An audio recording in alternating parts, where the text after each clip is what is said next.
बिस्मिल्लाहिर्रहमानिर्रहीम। अल-क़ुरआनु हयाती। The Quran is my life, the way to connect with Allah subhanahu wa ta'ala.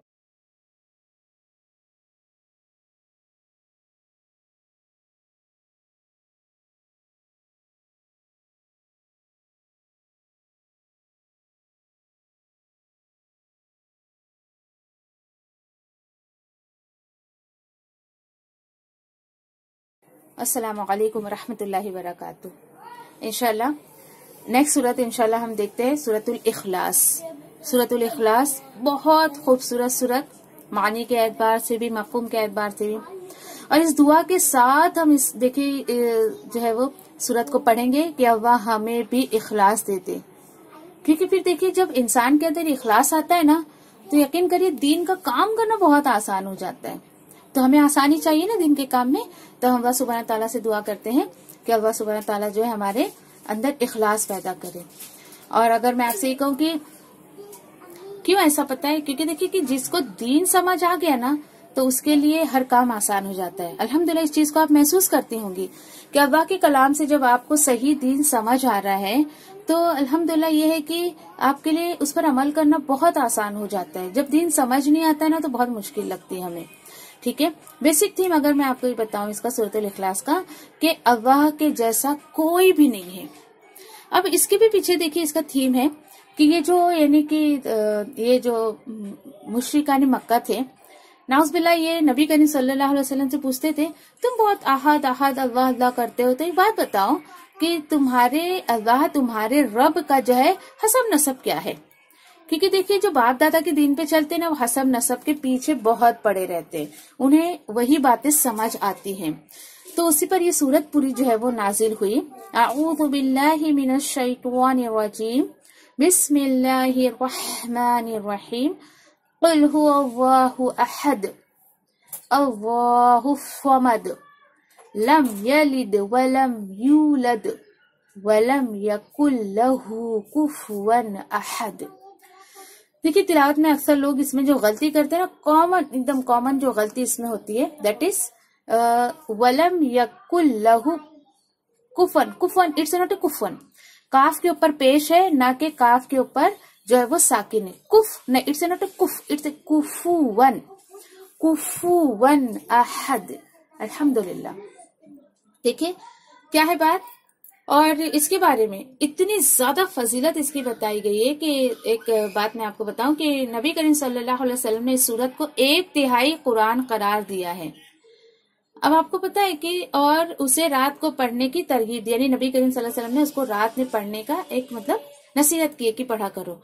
अब कुछ लोग इसको गलत कॉन्सेप्ट में लेके जाते हैं कि अच्छा मतलब मैंने इसको अगर 1/3 है दैट मीन्स अगर मैं इसको 3 दफा पढ़ लूं तो एक कुरान मुकम्मल हो जाएगा। कुछ जाहिल लोग ऐसी बातें भी करते, पता है आपको। तो एक बात बताइए, अगर सूरतुल इखलास को तीन दफा पढ़ना पूरे कुरान के लिए काफी होता तो फिर लोग पूरा कुरान कल को इतना महीना महीना साल साल भर तक पढ़ते। हाँ भाई ठीक है, मैंने 3 दफा कुल हुवल्लाहु अहद पढ़ लिया, दैट्स खत्म, बस एक कुरान मेरा मुकम्मल हो गया। नहीं, ये बात नहीं है। असल में क्या है कि अगर आपने इसके मानी और मफहूम को समझ लिया तो दैट मीन्स आपने कुरान के 1/3 मैसेज को एक्सेप्ट कर लिया और आपने समझ लिया, अखज कर लिया। तो क्या पता चला, इतना इतना पावरफुल इसके अंदर जो मैसेज दिया जा रहा है आप उसको समझिए। क्यों? क्योंकि कुरान हमें तौहीद सिखाता है, हमें एक अल्लाह का बनाता है, तो वही चीजें इसमें सिखाई जा रही है।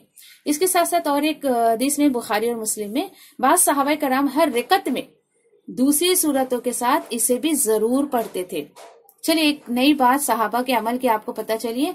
इंशाल्लाह हम दुआ करेंगे कि अल्लाह सुब्हान ताला हमें भी ऐसा ही बनाए। सहाबा सूरत पढ़ते थे कोई भी, उसके साथ साथ सूरतुल इखलास भी जरूर पढ़ा करते थे। क्यों? और उसके बाद जब नबी करीम सल्लल्लाहु अलैहि वसल्लम को जब ये बात पता चली तो उसको पढ़ते थे, जिस पर नबी करीम सल्लल्लाहु अलैहि वसल्लम ने उनसे क्या फरमाया, तुम्हारी इसके साथ जो मोहब्बत है वो तुम्हें जन्नत में दाखिल कर देगी। तो सहाबा किस वजह से हर सूरत के साथ सूरतुल इखलास पढ़ा करते थे? मोहब्बत के बेस पे। ना कि अपनी रकतों को लंबी करने के लिए, ना कि दिखावे के लिए, नहीं, बस एक मोहब्बत थी। जरा अपने आप से पूछिए, कुरान की कोई एक आयत भी है जो आपको बहुत महबूब है? कैसे होगी? जो दुनिया की इतनी मोहब्बतें हमारे दिल में भरी हुई है, तो कुरान की एक सूरत का कोई आयत भी हमारी फेवरेट है? आज लोग my favourite star, actress, my favourite singer, न जाने किसको किसको फेवरेट बनाकर रखे। मोमिन ऐसा नहीं होता है। मोमिन का फेवरेट आप सल्लल्लाहु अलैहि वसल्लम, सहाबा, अल्लाह की आयतें, अल्लाह का कलाम, आप सल्लल्लाहु अलैहि वसल्लम की सुन्नतें, इसको फेवरेट बनाता है। क्यों? उसको पता है मुझे ये चीजें कब्र में, हशर में, ईच एंड एवरीथिंग ये जो मुझे काम आएगी, वो जो मैं आप सल्लल्लाहु अलैहि वसल्लम की सुन्नत को फॉलो करूंगा और अल्लाह के कलाम से कुछ सीखूंगा और उसको फेवरेट बनाऊंगा, तो मुझे हशर और कब्र में काम आएगी। बाकी ये आप जो एक्ट्रेस, सिंगर और ये और फिलाना डिमाका इतना सारा फेवरेट बना बना के रखते हैं लोग, ये आपको कहाँ काम आते हैं? अफसोस की बात, वो तो आपको दुनिया में भी काम नहीं आते। आप तो बड़े उनके जो है वो बोल बाले करते रहती हैं, वो आपको जानते भी हैं आपके नाम से, लेकिन उनके बिल्कुल अपोजिट। आप सल्लल्लाहु अलैहि वसल्लम की शख्सियत देखिए, उनकी पर्सनैलिटी देखिए, दुनिया का आज कोई शख्स ऐसा नहीं होगा, चाहे वो मुसलमान हो या ना हो, आप सल्लल्लाहु अलैहि वसल्लम की शख्सियत से बहुत वाकिफ है। तो देखिए, किसी ऐसे को आइडियल बना के बनाइए जो कुछ फायदा पहुंचाए भाई आपको। ये दुनिया के लोगों को, बेकार चीजों को आप इतना फेवरेट बनाएंगे तो कुछ काम का नहीं है। चलिए, इसमें जो मैसेज मिल रहा है उसको लेने की कोशिश करते हैं और इंशाल्लाह इस पर अमल की तौफीक अता फरमाए अल्लाह ताला मुझे और आपको। ओके, कुल हुवल्लाहु अहद। ए नबी करीम सल्लल्लाहु अलैहि वसल्लम, आप कह दें अल्लाह अकेला है। देखिए जरा, अल्लाह अकेला है मतलब ऐसा अकेला कि जिसके जैसा कोई दूसरा नहीं है, बिल्कुल।